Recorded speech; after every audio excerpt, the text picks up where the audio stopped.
Hi friends, स्वागत है आपका अपने यूट्यूब चैनल पढ़े बिहार पे।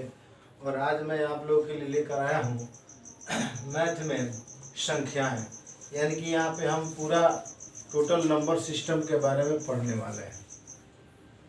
यहाँ 9th और 10th के मैथ का जो चैप्टर है नंबर सिस्टम और वास्तविक संख्या है, इसको हम यहाँ पे पूरी तरह से कवर करेंगे और साथ में परीक्षा में पूछे जाने वाले बहुत सारे प्रश्नों को भी चर्चा करेंगे। तो आइए एक नज़र देख लेते हैं कि हम यहाँ पे क्या क्या चर्चा करने वाले हैं। तो सबसे पहले हम चर्चा करेंगे संख्याओं के बारे में। प्राकृत संख्या, पूर्ण संख्या, सम संख्या, विषम संख्या, भाज्य संख्या, अभाज्य संख्या, सहभाज्य संख्या, ये सारी चीज़ें के ऊपर हम आज यहाँ पे चर्चा करने वाले हैं। तो सबसे पहले हम चर्चा करते हैं संख्याएं। संख्या क्या है, व्हाट इज नंबर। तो संख्या एक्चुअली में एक प्रतीक है, एक अंदाज है, एक आइडिया है जिसे हम अपने व्यवहार में प्रयोग करते हैं। एग्जाम्पल दैट, यदि मैं यहाँ पे एक डिजिट लिखूँ 3, तो इसके हमारे दिमाग में क्या आएगा, तीन कोई चीज़ें, तीन कोई वस्तु यहाँ पे हमारे दिमाग में आएंगी। तो 3 क्या है, एक संख्या है, एक सिंबल है, एक प्रतीक है, एक आइडिया है, एक अंदाज है। उसी तरह से 8 भी लिखें तो 8 भी हमारे दिमाग में कुछ ना, 8 की संख्या, 8 पैसे हो, 8 कलमें हो, कुछ भी हो, हमारे दिमाग में वो आएगी। तो इस तरह से हम कह सकते हैं कि संख्या क्या है, एक आइडिया है, एक अंदाज है जिसे हम प्रतीकों के रूप में व्यक्त करते हैं, लिखते हैं, पढ़ते हैं, समझते हैं, इसका व्यवहार करते हैं। तो आइए चलते हैं संख्याओं को कई सारे पार्ट में हम बात किया। प्राकृत संख्या यानी नेचुरल नंबर। तो गिनती की जो संख्याएं होती हैं उसे हम क्या कहते हैं, नेचुरल नंबर। जैसे कि हम गिनती की बात करते हो, गिनती कहाँ से स्टार्ट करते हैं, स्पष्टतः गिनती जो है हम 1 से स्टार्ट करते हैं। तो हमारे जो संख्याएं प्राप्त होगी 1 2 3 4 डॉट डॉट डॉट, और ये आपको अनंत तक जाती है। ठीक है, यानी कि इसका कोई अंत नहीं होता है। तो गिनती की संख्याओं को अनंत कहते हैं। अभी यहाँ 2 क्वेश्चन बन सकता है आपके लिए। क्या क्या क्वेश्चन बन सकता है। पहला क्वेश्चन की सबसे छोटी प्राकृतिक संख्या क्या है, तो उसके लिए आप कह सकते हैं 1 है। और सबसे बड़ी प्राकृतिक संख्या क्या है, तो आप कह सकते हैं सबसे बड़ी प्राकृतिक संख्या हम ज्ञात नहीं कर सकते हैं। अनंत है, इसकी कोई सीमा ही नहीं है, तो उसको ज्ञात हम कैसे कर सकते हैं। इसके बाद बात कर लेते हैं पूर्ण संख्याओं की। तो पूर्ण संख्याओं की क्या होती है कि अगर गिनती की संख्याओं में अगर हम 0 सम्मिलित कर दें, गिनती की संख्याओं में यदि हम 0 सम्मिलित कर दें तो हमको क्या होगी, पूर्ण संख्या प्राप्त होती है। तो इस तरह से हम कह सकते हैं 0 क्या है, 0 एक पूर्ण संख्या है, 0 एक पूर्ण संख्या है। तो इसके बाद हम इसमें भी वही कंडीशन है कि यदि सबसे छोटी अगर पूर्ण संख्या की बात करें तो 0 होगी, सबसे बड़ी की पूर्ण संख्या की बात करें तो यहाँ भी हम ज्ञात नहीं कर सकते हैं। तो ये प्राकृतिक संख्या और पूर्ण संख्याओं की अगर बात कर लें तो ये सम संख्या होंगी या तो विषम संख्या होगी। तो ये देखते हैं सम संख्या की परिभाषा क्या होती है। तो सम संख्या इवन नंबर्स वे नंबर्स होते हैं जिन्हें 2 से हम पूरी भाग दे सकते हैं, 2 से पूरी तरह से डिवाइड हो जाए, उसे हम क्या कहते हैं, सम संख्या कहते हैं। एग्जाम्पल दैट, यदि हम 2 को ही 2 से डिवाइड करें तो आराम से पूरी डिवाइड हो जाएगी। ठीक है, यदि हम 2 से 10 को डिवाइड करें तो आराम से पूरी डिवाइड हो जाएगी। तो इस तरह से 2 से जो भी संख्या है पूरी डिवाइड हो जाए उसे हम क्या कहते हैं, उसे सम संख्या कहते हैं। उदाहरण के लिए सम संख्या 2 4 6 8 डॉट डॉट डॉट, ये क्या होती है, सम संख्या होती है। इसके बाद बात कर लेते हैं विषम संख्या। विषम संख्याओं की परिभाषा इसी से संदर्भित है कि यदि मान लीजिए कि जो संख्याएं 2 से डिवाइड न हो, जिसे 2 से हम भाग नहीं दें, उन्हें हम क्या कहते हैं, उन्हें हम विषम संख्या कहते हैं। उदाहरण में आप देख सकते हैं कि विषम संख्याओं का उदाहरण क्या क्या हो सकता है। तो विषम संख्याएं जैसे कि मान लीजिए कि 1 3 5 7, ये क्या है, 2 से डिवाइड नहीं है, अतः ये क्या है, विषम संख्याएं हैं। 2 से डिवाइड नहीं है, ये विषम संख्याएं हैं। तो सबसे छोटी विषम संख्या की बात कर लेते हैं। तो सबसे छोटी विषम संख्या क्या होगी, 1 होगी। और सबसे बड़ी विषम संख्या क्या होगी, ज्ञात हम नहीं कर सकते। जैसे सम संख्या भी ज्ञात नहीं कर सकते हैं। सबसे छोटी सम संख्या की बात करें तो सबसे छोटी सम संख्या क्या होती है, 2 होती है। सबसे छोटी विषम संख्या क्या होती है, 1 होती है। और सबसे बड़ी संख्या हम ज्ञात नहीं कर सकते हैं। यहाँ भी कुछ प्रश्न हैं जो कंपटीशन में पूछे जाते हैं, जैसे कि इससे जुड़े हैं प्रथम प्राकृत संख्याओं का योग आपसे पूछा जा सकता है। तो यदि प्रथम पूछे कि प्रथम 50 संख्याओं का प्राकृत प्रथम 50 संख्याओं का योग ज्ञात कीजिए, तो इसको आप एक सूत्र के माध्यम से ज्ञात कर सकते हैं, n × n+1/2। बहुत ही आसान। अभी पिछले साल मैट्रिक के एग्जाम में प्रश्न पूछा हुआ था कि लगातार इतने प्राकृत संख्याओं का योग ज्ञात करें। तो अगर एक एक करके हम ज्ञात करें तो बहुत समय लग सकता है, इसलिए इस सूत्र से आसानी से ज्ञात कर सकते हैं। तो n बराबर यहाँ पे 50 होगा। तो यानी कि लगातार 1 से लेकर 50 तक संख्याओं का योग क्या होगा। तो सबसे बड़ी जो संख्या होगी, यानी कि जहाँ तक हम गिनने की बात करते हैं, वो हमारा n हो जाएगा।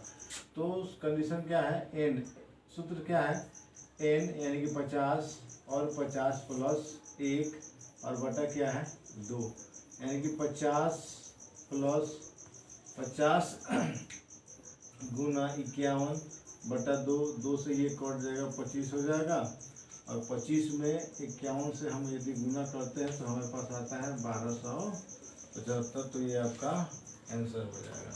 यदि लगातार हम 10 संख्याओं का योग करें, लगातार 10 संख्याओं का योग करें, तो n हमारा सूत्र है n+1/2।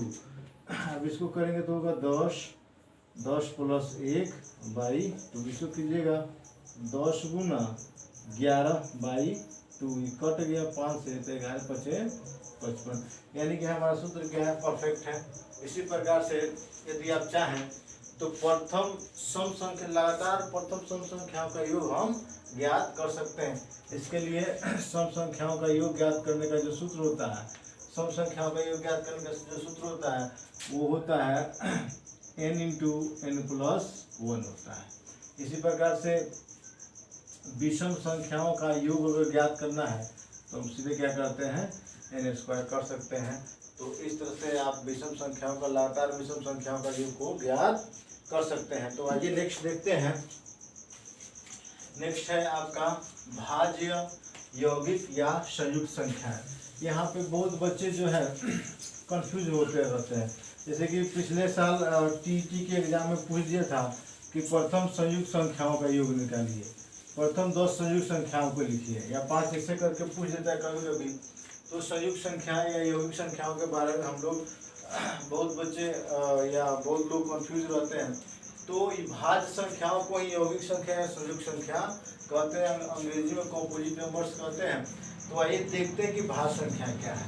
तो भाज्य संख्या ऐसी संख्याएं होती हैं जिनका गुणनखंड 2 से अधिक होता है। जिनका गुणनखंड 2 से अधिक हो वो भाज्य संख्या। और गुणनखंड का मतलब क्या है, जैसे कि मान लीजिए हम एक संख्या लेते हैं, 6 संख्या लेते हैं, और ये किस किस संख्या से, मतलब ये किस किस संख्या से भाग देने पर ये डिवाइड हो सकता है। तो आप देखते हैं 1 से डिवाइड हो सकता है, आप देखते हैं 2 से डिवाइड हो जाएगा, 3 से डिवाइड हो जाएगा, और ये 6 से भी डिवाइड हो जाएगा।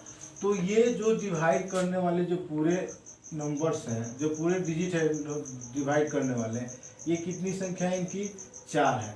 यानी कि ये चारों क्या कहलाएंगे, ये 6 के गुणनखंड कहलाएंगे। ये चारों 6 के क्या कहलाएंगे, गुणनखंड कहलाएंगे। तो इस तरह से आप देख सकते हैं 6 के गुणनखंड कितने हैं, 4 हैं। तो हम इन्हें क्या करेंगे, भाग देंगे, क्योंकि इन गुणनखंडों की संख्या 4 है। अब हम बात करते हैं नंबर 7 की। तो 7 को देख सकते हैं अब 1 से डिवाइड होगा और स्वयं 7 से डिवाइड होगा। तो ये स्वयं 7 से डिवाइड होगा, 1 से डिवाइड होगा। तो ये इसकी टोटल अगर हम संख्या की बात करें, टोटल संख्या कितनी है, 2 है। तो भाज्य संख्या की परिभाषा क्या है कि वैसी संख्या जिनके गुणनखंड 2 से अधिक हो, 2 न हो, 2 से अधिक हो। तो यहाँ पे 2 है, तो 2 से अधिक तो है नहीं कि भाज्य होगा। तो क्लियर है कि यह भाज्य संख्या नहीं है। अब हम 8 की बात कर लेते हैं। तो 8 की बात कर लेते हैं तो 1 से भी डिवाइड है, 2 से भी डिवाइड है, 4 से भी डिवाइड है, और 8 से भी डिवाइड है। तो यहाँ भी आप देख सकते हैं कि इनकी संख्या 1, 2, 3, 4 संख्या है, यानी कि 2 से अधिक है। तो क्या है, ये भाज्य संख्या है। तो इस तरह से हम भाज्य संख्याओं का अंतर कर सकते हैं। जिनके गुणनखंड 2 से अधिक हो वे क्या कहलाते हैं, वे भाज्य संख्या कहलाते हैं, या यौगिक कहेंगे या इसको संयुक्त संख्या कहते हैं। इसके बाद हम बात करते हैं अभाज्य संख्या की। तो अभाज्य संख्या वैसी संख्या है जिनके दो और केवल दो गुणनखंड होते हैं। जैसे कि मान लेते हैं 2 और केवल 2 कहने का मतलब क्या है, न 2 से अधिक होगा और न 2 से कम होगा, मात्र 2 होगा। ऐसी संख्याओं को हम क्या कहते हैं, अभाज्य संख्या कहते हैं। जैसे कि 7 का हमने निकाला था तो 7 का केवल 2 हुआ था, 1 हुआ था और केवल 7 हुआ था। उसी तरह से यदि हम 2 का निकालें तो केवल 1 होगा और क्या होगा, दूसरा 2 होगा। 3 का निकालें तो ये भी 1 होगा और स्वयं क्या होगा, 3 होगा। दूसरी परिभाषा अगर हम देना चाहते हैं कह सकते हैं वही संख्या जो 1 और 100 से विभाजित हो उसे हम क्या कहते हैं, अभाज्य संख्या कहते हैं। तो यहाँ आप देख सकते हैं 2 इसके गुणनखंड में 2 से अधिक नहीं है, तो ये क्या है, ये अभाज्य संख्या है। तो अभाज्य संख्याएं ये हैं और इससे जुड़े हुए बहुत सारे प्रश्न आपसे पूछा जा सकता है। इसके बारे में हम भी चर्चा करने वाले हैं। इसके पहले हम प्रश्न पूछें या प्रश्न बताएं, उसके बाद एक के बारे में चर्चा करें। और आपसे कोई पूछे कि एक भाज्य है कि एक अभाज्य है, तो आप देख सकते हैं भाज्य की परिभाषा कि भाज्य जो है 2 से अधिक गुणनखंड चाहिए और अभाज्य जो है केवल 2 चाहिए। अभाज्य जो है केवल 2 चाहिए, लेकिन एक क्या है, एक के कोई गुणनखंड है ये नहीं। एक के अलावा मतलब गुणनखंड की बात करें तो ये का केवल एक ही गुणनखंड है, मतलब ये न भाज्य है और न अभाज्य है। इसको हम क्या कहते हैं, यूनिक नंबर कहते हैं और द्वितीय संख्या कहते हैं। क्लियर है। तो इसके बाद हम बात करते हैं कि इससे जुड़े हुए प्रश्न क्या पूछे जा सकते हैं। इससे जुड़े हुए प्रश्न पूछे जा सकते हैं कि सबसे छोटी भाज्य संख्या कौन है। तो अक्सर बच्चे यहाँ पे कंफ्यूज रहते हैं कि सबसे छोटी भाज्य संख्या, ऑप्शन दे दिया जाए 2, 4, 6, 8, तो सबसे छोटी भाज्य संख्या में बच्चे 2 के लिए, ये गलती है, ये गलत है। ये 2 जो है अभाज्य संख्या है। सबसे छोटी भाज्य संख्या क्या है, 4 है। सबसे छोटी भाज्य संख्या क्या है, 4 है। और सम संख्याओं की बात करें तो 2 जो है सम संख्याओं में एकमात्र जो है अभाज्य संख्या है।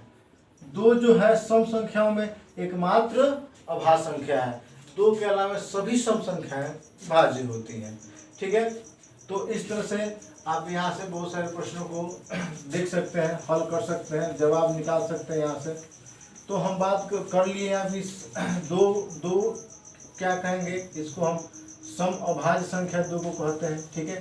4 जो है सबसे छोटी भाज्य संख्या है। 4 जो है सबसे छोटी भाज्य संख्या है। इस चीज को हम देख सकते हैं। इससे और सारे प्रश्न को हम हल कर सकते हैं। इसके बाद हम बात करते हैं संख्याएं जिनका मौसम 1 हो वे क्या होती हैं, सहअभाज्य संख्याएं कहलाती हैं। जैसे कि मान लीजिए कि हम 16 और 25 कोई 2 संख्या लेते हैं और इनका हम मौसम निकालते हैं। तो मौसम निकालें तो क्या होगा, मौसम भाग विधि से निकालते हैं। तो यहाँ पे आप जानते हैं, यहाँ पे अगर आप भाग निकालते जाइए तो लास्ट में आपको एक ही प्राप्त होगा।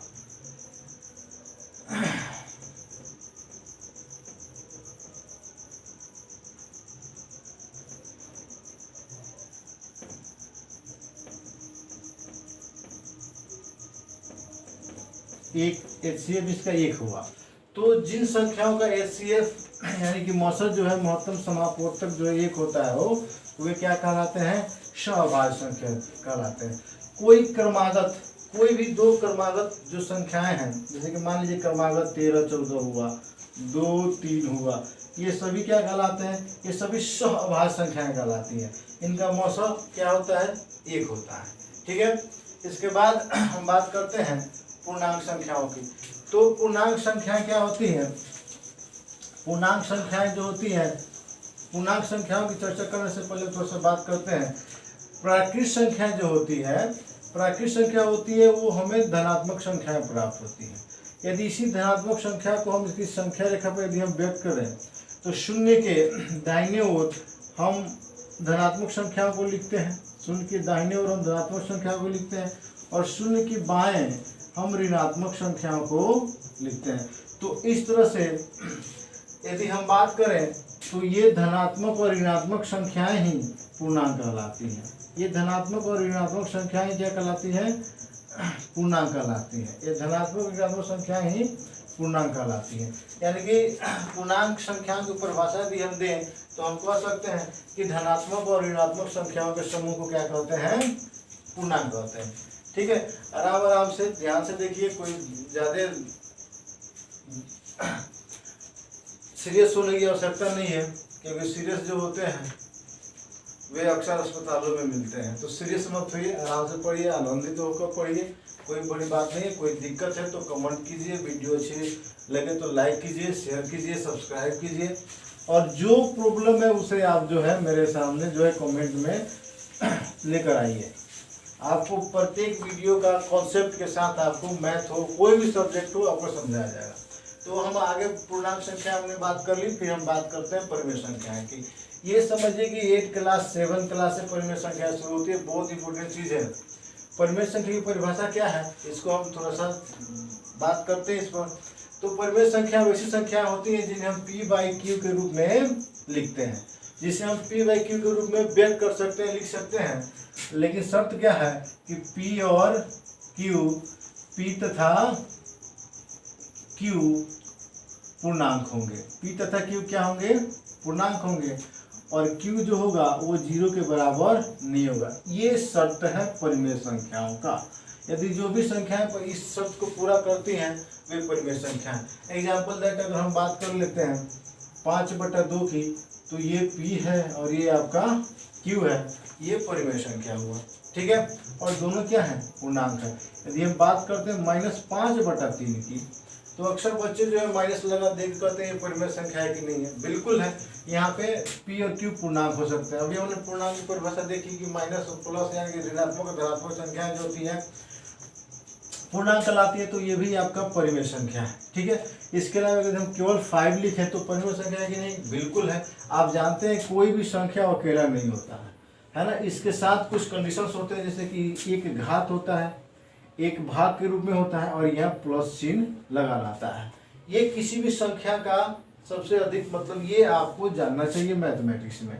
घात एक होता है, भाग के रूप में एक होता है, और इधर प्लस चिन्ह जो है छुपा रहता है। तो ये कंडीशन ऐसा है, इसको हम ले लेते हैं। तो P/Q के रूप में यह संख्या जो हो गई, यहाँ पे P हो गया तो 5 और Q हो गया तो आपका 1। तो इस तरह से आप देख सकते हैं संख्या को हम बदल सकते हैं। इसके अलावा और भी संख्या है जिसे हम परिमेय संख्याओं के रूप में व्यक्त कर सकते हैं, लिख सकते हैं। इसके बाद हम बात कर लेते हैं अपरिमेय संख्याओं की। तो अपरिमेय संख्याएं जो हैं, अपरिमेय संख्याएं जो हैं मुख्य रूप से क्या होती हैं, इन्हें हम P/Q के रूप में नहीं लिख सकते हैं। P तथा Q पूर्णांक भी नहीं हो सकता है, और Q तो 0 होने का चांस नहीं है।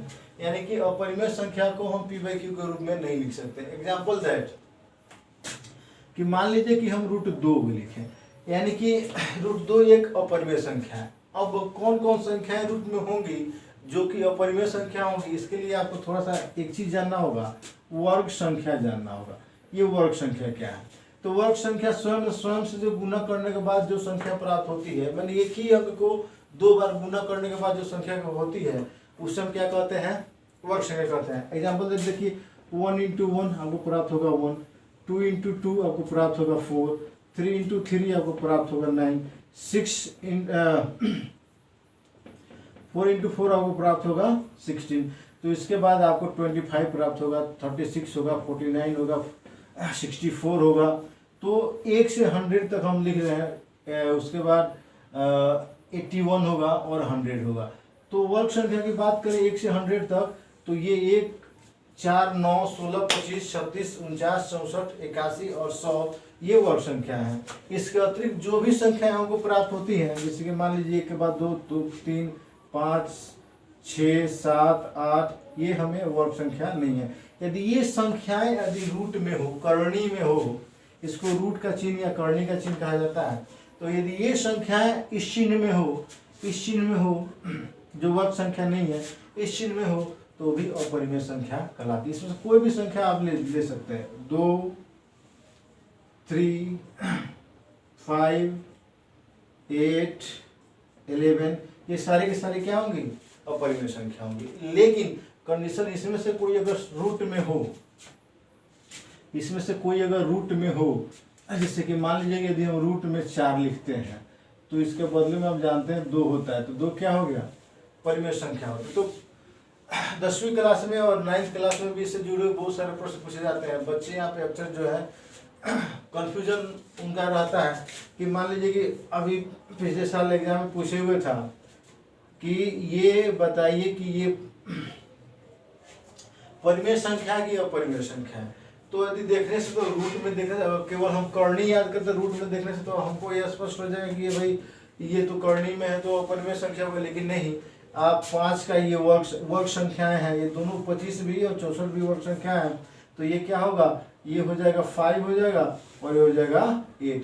तो 5 और 8 इस तरह से क्या है, यह परिमेय संख्या है। इसके अलावा भी बहुत सारी संख्याएं दी थी, जैसे कि मान लीजिए एक प्रश्न था 48/75।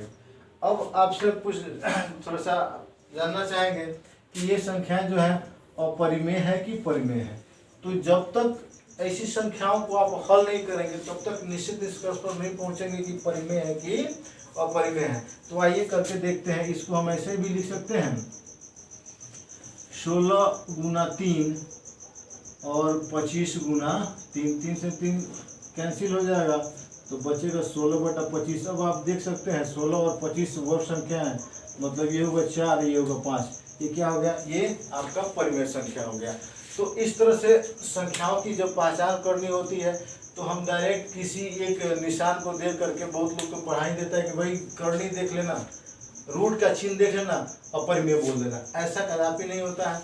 अपरिमेय संख्याएं को हल करके भी हम देखते नहीं बताएंगे, हल करेंगे। हल करने के बावजूद हाँ, आपको यदि वर्ग संख्या आपको दिखाई नहीं दे तब भी आप ये दोनों वर्ग संख्या नहीं है लेकिन क्या है, बटा के रूप में है, तो ये आपको परिमेय संख्या यहाँ पे होंगे। तो हम सावधानी पूर्वक ही परिमेय संख्याओं और अपरिमेय संख्याओं का जवाब देंगे तो बेहतर होगा। नहीं तो हम यहाँ से सही पढ़ के जाते हैं, कॉन्सेप्ट हमको मिला नहीं रहता है और वहाँ जा करके हम गलती करके चले आते हैं। तो गलती करने की आवश्यकता वहाँ पे नहीं है, आसानी से आप इस कॉन्सेप्ट को समझ सकते हैं। तो आइए अगली बात करते हैं। परिमेय संख्या तो बात कर ली है, अब हम बात करते हैं वास्तविक संख्याओं की। तो वास्तविक संख्याएं एक्चुअली में होती क्या है, तो देखिए अभी तक जो कुछ हमने पढ़ा, तो अगर उस संख्याओं को मान लीजिए कि मेरे पास एक कोई पात्र है, बोरी ही इसको समझ लीजिए, और इसमें हमने बांध रखा है बोरी को, और इसमें हमने क्या करा कि एक प्राकृतिक संख्या डाल दिया। तो मान लीजिए कि प्राकृतिक संख्या 1 है, 2 है, 5 है, ठीक है। इसके अतिरिक्त हमने क्या डाल लिया, कुछ पूर्ण संख्याओं को डाल लिए, तो 0 डाल लिए, 12 डाल लीजिए। कुछ सम संख्याएं, कुछ विषम संख्याएं, ठीक है, कुछ भाज्य संख्याएं, कुछ भाज्य संख्याएं, कुछ अभाज्य संख्याएं, ठीक है, कुछ सहवास संख्याएं डालिए, कुछ पूर्णांक डालिए, कुछ परिमेय डालिए, कुछ अपरिमेय डालिए, कुछ अपरिमेय डालिए। अब हम इस बोरी का नाम देना चाहें तो क्या दे सकते हैं, अगर इस हम बोरी का नाम देना चाहें तो इसी को हम कह सकते हैं वास्तविक संख्या। इसी को क्या कह सकते हैं, वास्तविक संख्या। वास्तविक संख्या की परिभाषा में बात करें तो वास्तविक संख्या की परिभाषा क्या हो सकती है, वास्तविक संख्या की परिभाषा हो सकती है कि परिमेय और अपरिमेय संख्याओं के समूह को हम क्या कहते हैं, वास्तविक संख्या कहते हैं। आपने देखा कि ये सारी संख्याएं जो हैं, जैसे कि प्राकृतिक संख्या, पूर्ण संख्या, सम संख्या, विषम संख्या, भाज्य संख्या, भाज्य संख्या, सहभाज्य संख्या, पूर्णांक संख्या है, ये सब के सब परिमेय संख्या है। और बाकी जो है हम आपने देखा √2 देखा, इसके अतिरिक्त एक संख्या होता है पाई, वो देखा, ठीक है। तो ये अपरिमेय संख्या है। तो इसमें हम सभी यानी कि परिमेय और अपरिमेय संख्याओं के संयुक्त रूप को यानी कि सभी संख्याओं को क्या कहते हैं, वास्तविक संख्या कहते हैं। एक और चीज है काल्पनिक संख्याएं। तो काल्पनिक संख्या क्या होती है, काल्पनिक संख्या कल्पना में जो संख्या होती है एक्चुअली में रियल रूप में उसका कोई मतलब होता नहीं है। ऐसे हम आगे क्लास में इसके बारे में हम पढ़ने वाले हैं कि काल्पनिक संख्याएं होती क्या हैं। तो काल्पनिक संख्याएं क्या होती हैं, यदि आप यहाँ पे रूट के अंदर यानी करनी के अंदर तो माइनस चिन्ह का प्रयोग करोगे तो ये क्या कहलाएंगी, ये आपको काल्पनिक संख्याएं कहलाएंगी।